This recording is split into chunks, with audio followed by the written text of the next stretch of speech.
ndabasuje. Ni kenshi umuvugizi wa RIB Dr Murangira Thierry aburira abantu ko urwego rw'ubugenzacyaha butazihanganira na gato abantu bifashisha imbuga nkoranyambaga mu gusakaza amashusho y'urukozasoni ariko ugasanga ntitubyitayeho. Kuri ubu urwego rw'igihugu rw'ubugenzacyaha mu Rwanda RIB rwatangaje ko rwataye muri yombi abantu 4 bakurikiranyweho gukinisha abana filime z'urukozasoni no kuzikwirakwiza bifashishije imbuga nkoranyambaga cyane cyane umuyoboro wa YouTube. Abafashwe barimo Twizerimana David wari ufite imiyoboro ya YouTube irimo uwitwa Smart Guys TV na Smart Nation TV na bagenzi be batatu. Mu butumwa urwego rw'igihugu rw'ubugenzacyaha rwanyujije kuri Twitter rwagize ruti RIB yafashe Twizerimana David ufite chaîne cyangwa channels za YouTube zitwa Smart Guys TV na Smart Nation TV na bagenzi be batatu bakurikiranyweho gukinisha abana filime z'urukozasoni no kuzikwirakwiza bifashishije imbuga nkoranyambaga nka YouTube. Abafashwe bafungiye kuri sitasiyo za RIB za Kacyiru, Kimironko, Kimihurura na Remera mu gihe dosiye zabo zirimo gutunganywa kugira ngo zishyikirizwe ubushinjacyaha.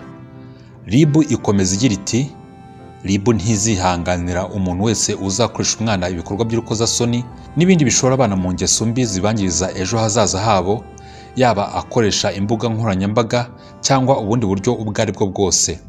Iyi miyoboro ya YouTube yari imaze igihe kitari gito inyuzwaho filime zitandukanye zikinishwamo abana bato, harimo n'amagambo y'urukozasoni mu cyiswe comedy style.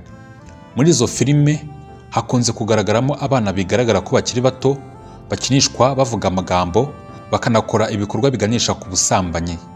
Nko ku muyoboro wa YouTube wa Smart Guys TV hariho nka filime yitwa Irari ry'abanyeshuri ibikinwamo abana bigaragara ko bakiri bato, aho baba bakina bavuga kandi bakora ibikorwa biganisha ku bikorwa by'ubusambanyi. Uyu muyoboro wa YouTube Smart Guys TV ni umuyoboro wanyuzwagaho amashusho ya filime zakinwe zifite iminota iri hagati y'10 na 18. Abakoresha imbuga nkoranyambaga bagaragaje ko bishimiye kuba uru rwego rwataye muri yombi bamwe mu bari bihishe inyuma yo gukoresha abana muri izo filime z'urukozasoni.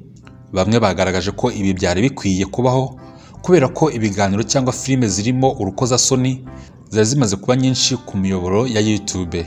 Itegeko riteganya ibyaha n'ibihano rivuga ko iyo icyaha cy'urukozasoni cyakorewe mu ruhame uwagikoze ahanishwa igifungo kitari munsi y'imyaka 2 ariko kitarenze imyaka 3 n'ihazabu y'amafaranga y'u Rwanda atari munsi y'ibihumbi 500 ariko atarenze miliyoni 1.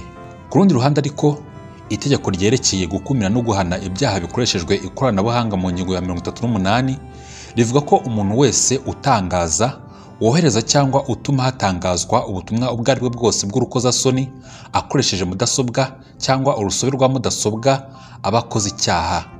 Iyo abihamijwe n'urukiko ahanishwa igifungo kitari munsi y'amezi 6 ariko kitarenze imyaka 2 n'ihazabu y'amafaranga y'u Rwanda atari munsi ya miliyoni 1 ariko atarenze miliyoni 2. Iyo ubutumwa bw'urukozasoni budahuye n'ukuri cyangwa bureba umwana wahamwe n'icyaha ahanishwa igifungo kitari munsi y'imyaka 3 ariko kitarenze imyaka 5 n'ihazabu y'amafaranga y'u Rwanda atari munsi ya miliyoni 1 ariko atarenze miliyoni 3. Ndabashimiye cyane. Iyi ni channel ibigezweho updates.